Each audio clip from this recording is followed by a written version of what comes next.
Welcome to the latest episode of the Real World Nutrition Podcast. This is episode 151, Mastering the Produce Section. Welcome back to another episode of the Real World Nutrition Podcast. I am your host, Shelly Royale, registered dietitian, nutritionist, and the founder of Real World Nutrition. And this is part 2 of the series, Mastering the Grocery Store. In the last episode, I covered general grocery shopping strategies. And today, I'm going to zoom in on one of the store's most colorful areas, the produce section. So this episode is all about mastering the produce section, where I'll give you tips for selecting the freshest fruits and vegetables, how to store them to maximize their shelf life, and enjoying seasonal produce as well. So let me get started so you can have your produce shopping a little bit simpler. So first thing, selecting fresh fruits and vegetables. This section of the grocery store, the produce section, is usually the first area you encounter when you enter the grocery store. Now, of course, as I said last week, all grocery stores are laid out a little bit differently. So I know in some stores it may be closer to the back, but in a lot of grocery stores, this is the first area you encounter. With so many options, it can be easy to get overwhelmed. So I've got some simple tips to help you choose the freshest fruits and vegetables and when to pick a little bit cheaper option or less costly option versus paying a little bit more. So first thing, look for the vibrant colors. So the bright colors generally indicate ripeness and freshness. Now, with some things, you're not going to always notice that because with the skins, we don't eat those, and that may vary from different types of fruits and vegetables. But you really want to avoid the produce that has dull or faded colors, has a lot of bruises, or dark spots. And I know a lot of grocery stores will pull these things before that occurs, but it may still be out there. So here's a tip. If you do plan on using that so-called ugly fruit or vegetable right away, then go for it. Just be aware that it may spoil faster. So there have been times where I deliberately want something that is super ripe right now. I want to make banana bread tomorrow, so I'm going to be looking for those bananas that are super ripe rather than the ones that are like brighter yellow or more green. But this is just going to vary. If you want to use something right away, you can get away with doing something that is a little bit more bruised or ripe. And then next up, you want to check for firmness. So you want to gently squeeze the fruit or vegetable, again, depending on which one you're looking at. And fresh produce should feel firm, but not rock hard. So again, if you've got some time on your hands, days, if it's rock hard, it may take some time to ripen. But here's an example. Avocados should have a slight give, but if they're too soft, they may be overripe. If they're rock hard, you won't be able to use them for a few days. And of course, mushy and soggy produce should be avoided, again, unless you plan on using it that day. And then finally, in this section, don't forget to use your sense of smell. So fresh fruits like melons, pineapples, and berries should have that nice, pleasant, sweeter aroma. And it might not be ripe if you're not getting too much of that smell. So if you can't smell anything, it may not be ripe. Now, on the other hand, if there's an unpleasant scent or it seems off, it could be past its prime. So trust your nose.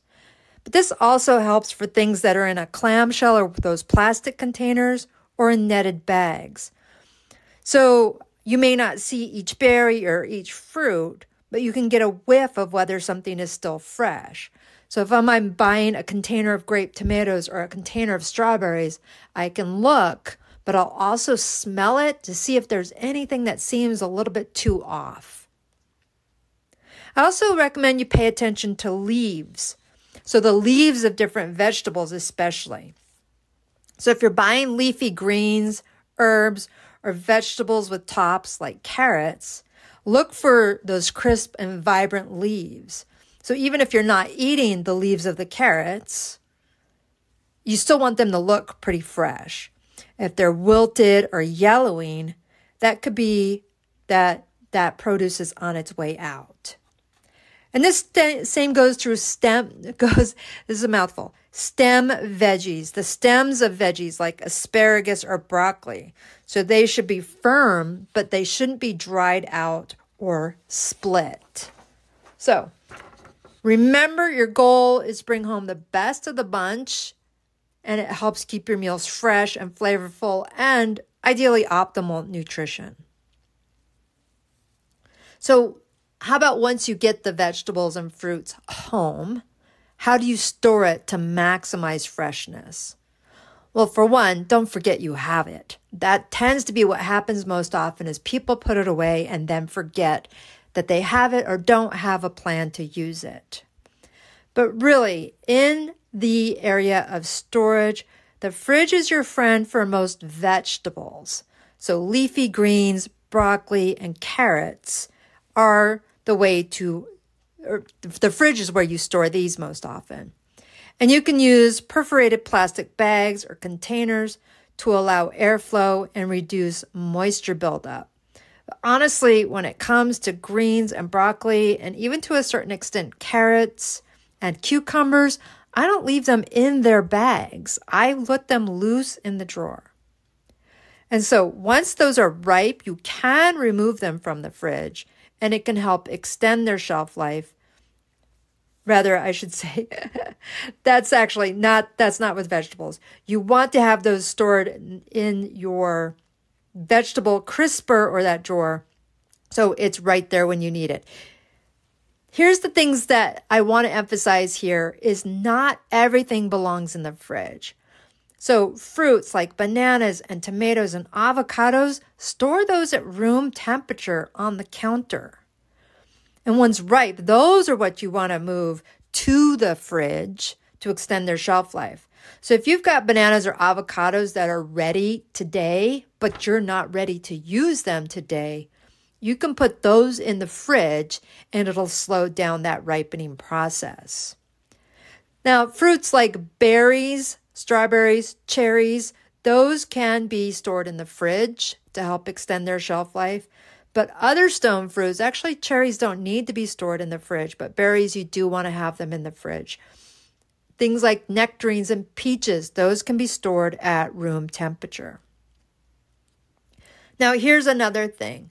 If you've got ethylene-producing fruits like apples, bananas, and avocados, you want to separate them from the ethylene-sensitive products like leafy greens and berries.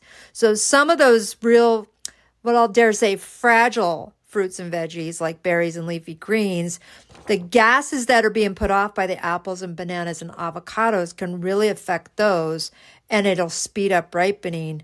And so we want to store those separately so we don't have spoiled berries and spoiled leafy greens. Now, for root vegetables, things like potatoes, onions, and garlic, skip the fridge altogether. Store them in a cool, dark place. I tend to store mine in the pantry on the bottom shelf, and that helps keep them fresh longer. And then finally, things like herbs, like cilantro and parsley, you should treat those like fresh flowers. So if those herbs are fresh, not dried, you can put them in a jar, like stems, like flowers, the stems of them in a jar, or cover them loosely with a plastic bag. You can store them in the refrigerator to help them keep them fresh longer, or on the countertop if you're going to be using them within the next couple of days. So this will help with reducing food waste, help save money, and still being able to enjoy those fresh fruits and vegetables while they're at their peak. Now, I do want to address understanding organic versus conventional produce. So I want to shift gears here on this. should we go with organic? Should we go with conventional? Well, there's a lot of debate, a lot of misinformation about whether organic produce is healthier or better for the environment. Now, organic produce is grown without synthetic pesticides, herbicides, fertilizers. I want to emphasize without synthetic pesticides, herbicides, and fertilizers. So these do still have the pesticides, herbicides, and fertilizers. People tend to gravitate towards the organic produce when they are concerned about chemicals, or more specifically, unnecessary chemicals in their food. So if this is something that you're concerned about, look for the USDA organic label to help you make that choice. Now, conversely, conventional produce is grown using traditional farming methods that may include the use of synthetic chemicals to help with managing pests and weeds. Nutritionally speaking, both organic and conventional fruits and vegetables have the same health benefits. If you're on a budget, conventional produce is still an excellent option for a balanced diet. I say this all the time. I do not go out of my way to buy organically grown fruits and vegetables. If it happens to be available, it costs about the same. I will buy organically grown produce. But if I have organically grown strawberries, conventionally grown strawberries, I will probably be going for the conventionally grown strawberries because they cost less. I get more for my money. But the key takeaway here, this is so important. Don't skip eating fruits and vegetables because you're unsure about organic versus conventional. They are both good for you. They both need to be washed before you eat them, whether they're organic or not. And that just means a good rinse under running water is usually enough. So you don't even need to buy specialty produce washes or come up with a vinegar or baking soda solution or whatever people may say. Washing them under running water is enough. Now, I want to address some of my favorite aspect of this is the seasonal produce. As I'm recording this, as this is dropping, it is the height of summer fruit season. So peaches and nectarines and apricots and cherries and watermelon are all in season right now. And so eating seasonal fruits and vegetables ensures you're getting fresh fruits and vegetables and flavorful options, but it also is more affordable this time of year or when you buy seasonally. So for example, if I want to buy cranberries right now, it'll be really hard to find, really difficult to source, and probably cost a lot more. Similarly, if I want fresh nectarines or peaches in January, that's going to probably be a little bit more difficult and definitely more expensive. So here's just a real short summary of what's in season during different times of year. And I will have some recipes for each of these seasons in the show notes that you can click on. Their recipes aren't in the show notes, but the link to see those. So in spring, asparagus, peas, strawberries tend to be in season at that time. And for a spring recipe, I have a spring vegetable stir fry that has asparagus and peas. And that's a way to just kind of bring in the warmer weather. A stir fry usually is a quick cook. It's not a long time cooking. Summertime is fresh tomatoes, zucchini, and of course, berries. And I have a recipe for a fresh summer salad that has tomatoes, cucumbers, and feta.